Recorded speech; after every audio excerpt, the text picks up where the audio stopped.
Mayong buntag sa tanan. Mga igsuon, kitang tanan gihatagan sa Ginoo kasing-kasing no nga nag-desire for greatness, no nga naay kagustuhan sa nga mamahimong halangdon no mga dagko nga mga ambisyon. Maubitaw sa tong ebanghelyo karon, ang pinakauna niya nga gipangutana sa inahan ni Santiago ni San Juan, unsa may gusto nimo? Og siya honest lamang pod kung unsa ang kagustuhan sa iyang kasing-kasing. Og kani nga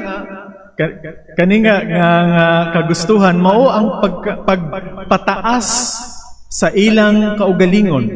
Kung buot hunahon mga igsuon, wala tanto nga gisalikway no directly ni Jesus kini nga desire for greatness ni Juan ug ni Santiago.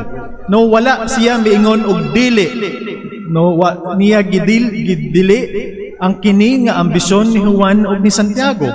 Kay tuod man kining desire for greatness, to be someone great, to do great things in the world, kini nagatuo ko nagikan man sa atong Ginoo nga maoy nagbuhat kanatong tanan.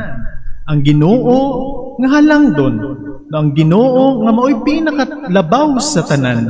Nan siya nga Ginoo nga maoy nagbuhat kanato, iya usad kini nga gihatag kanato nga ambisyon nga dili lamang mo settle for less. Apan ang question, ang problema magikan tungod kay ang kasing-kasing sa tao dali raman maimpluwensyahan sa dautan. No. Maubitaw kung atong balikan ang atong ebanghelyo karon mga igsuon.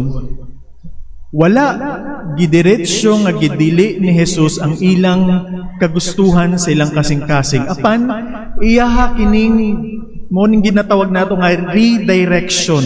No giusab sa Ginoo ang direksyon sa ilahang ambisyon. Nga ang giingon ni Hesukristo nga ang tinuod nga pagpataas sa kaugalingon diha lamang makita sa pagpaubos niini. No? Usab ko pa ang tinud-anay nga pagpataas sa kaugalingon diha lamang makita sa pagpaubos niini, ilabi na sa pamaagi sa pagpangalagad ug paghatag sa kaugalingon alang sa uban. Mao kini ang gisimbolo sa iyang ginaingon nga kopa, no nga andam ba sila nga dawaton ang kopa nga iyang pagaimnon. Siguro kini mga igsoon alang usab sa tong pagpamalandong, usahay sama man usab kita ni San Juan o ni Santiago, no aduna naman kita yung mga ambisyon sa kinabuhi. O siguro tungod sa ka-excited nato nga mga ambisyon no para sa mga dagko nga mga butang sa kalibutan, kung questionon, kung pangutanon kita ni Jesus, kung andam ba kita mo inom sa kupa nga iyang pagaimnon, siguro sama usab ni San Juan o si Santiago, dali rata mo ingon nga oo, andam kami. Apan kini ang kabugaton o kamatuoran ni ini nga mga pamulunga, siguro na-realize lang ni Santiago kadtong takna nga siya mamahimo na nga martir.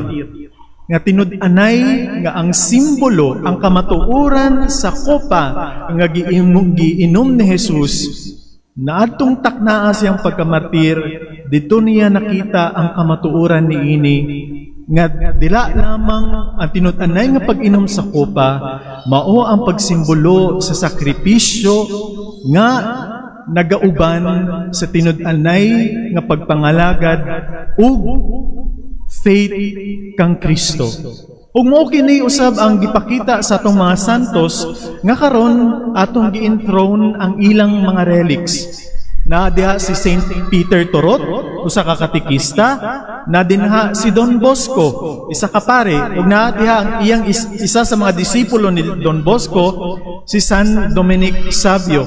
Kung atong balikan ang ilang mga kinabuhi mga igsuon, kini usab nagpakita sa ilahang kaugalingon nga pag-inom sa kopa ni Kristo.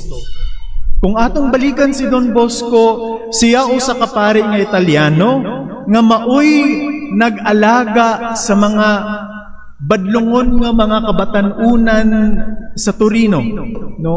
Siya, kung karon makita nato, dili kay nato siguro ma-realize unsa kabugat ang iyang gihimo. Katong nagsugod si Don Bosco sa iyang trabaho sa mga badlungon nga mga kabatanunan, actually di man gipalayas, no, pero gipabalhin si Don Bosco dito sa usa ka village nga layo sa city center. Kay tungod lagi saba kay mga bata, no. Tungod lagi badlungon ang mga bata. No, apan si Don Bosco wala ni surrender sa ilaha. Ang usa gani niini nga mga kabatanunan mao si Dominic Savio. Siguro kini nga ehemplo ni Don Bosco, kini nga pag-inom niya sa kopa, sa iyang pagsakripisyo alang sa pag-alagad niya sa kabatanunan aron sila mamahimong mga tinud-anay nga disipulo ni Kristo. Siguro kitang tanan usab gihagit, no, sa ehemplo ni Don Bosco. Giunsa man nato pagtan-aw ang mga kabatanunan sa atong katilingban. Ilabi na ang mga kabatanunan nga atong gitan-aw nga mga badlungon. Kay usahay ra ba dali ra kay nato isalikway diretsyo ning nga mga kabatanunan. Nga bisan pa wala nato tan-awa, no, kung unsa ang rason sa ilahang pagkabadlungon. Andam ba kita nga moinom sa kopa alang sa paggiya ni ining mga kabatanunan sa atong katilingban aron sila usab mamahimong nga mga tinud-anay nga disipulo ni Kristo. Ikaduha mga igsoon, si San Dominic Savio, usa sa mga istorya nga akong mahinumduman kaniya kay tung naa siya sa sentro ni Don Bosco, hilig kay niya motambay sa tabernakulo, no. Usahay na makita na lamang siya ni Don Bosco nga nara dito in town sa tupad sa tabernakulo makigistorya kay Kristo. Mo na yang favorite nga tambay time o oras sa pagtambay. Siguro kiniusab nga ehemplo naga pangutana ka nato mga igsoon, no, asa man ta hilig mo tambay? Sa simbahan ba, sa tindahan, sa mall? Apan ang pinaka-importante nga question, kinsa man ang atong kaistorya ni ana nga mga panahuna ug unsa pud ang atong gipangistoryahan. No, sama ni Dominic Savio, kita siguro tanan gipangutana o gi-challenge nga untana ni ining mga takna sa atong pagtambay, untana ang atong mabuhat, ang atong istoryahan, ang kung unsay makaayo sa uban. Okay. Usahay ang atong istoryahan, chismis. No, atong kaistorya, ang atong mga kachika. Ano? Pero dinhi sa atong pag-ani sa simbahan, ug bisan asa pa nga mga lugar, ang ehemplo ni San Dominic Savio, gihagit kitang tanan, nga untana, ilabi na sa mga panahon, nga mutambay lang kita, untana ang atong kasing-kasing, naga-focus gihapon sa kung unsa ang kaayuhan sa uban, dili kung unsay makadaot kanila. No, andam ba kita nga moinom ni ana nga kopa?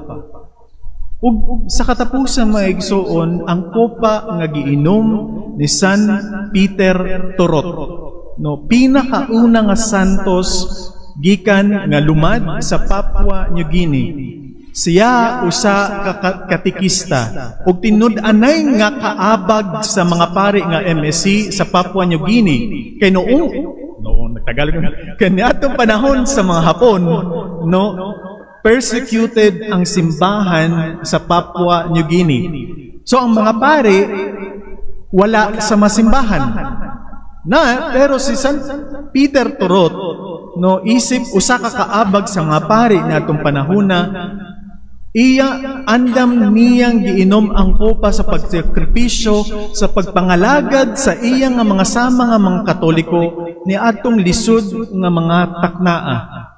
No, walay pare, siya lamang ang nagpadayon no sa pagpangalagad aron magpabilin nga buhi ang simbahan niadtong lugara sa Papua New Guinea. Lisod dili sayon. Siguro kini usab hagit kanatong tanan mga igsuon. Kitang tanan nga nag-ambisyon og kahalangdon, kitang tanan nga nag-ambisyon og mga dagko nga mga butang sa kinabuhi ug dinhi sa atong kalibutan. Ang ehemplo ni San Peter turot gihagit ug nagpahinumdum kanato sa hagit sa ebanghelyo ni ining adlaw nga untana kini nga mga dagko nga maambisyon atong ma-redirect aron kini nga energy sa pagpangambisyon sa pagpataas sa kaugalingon untana ato kining ma-redirect sa pagpangalagad sa uban kay dinha lamang makita ang tinud-anay nga pagkataas sa atong kaugalingon.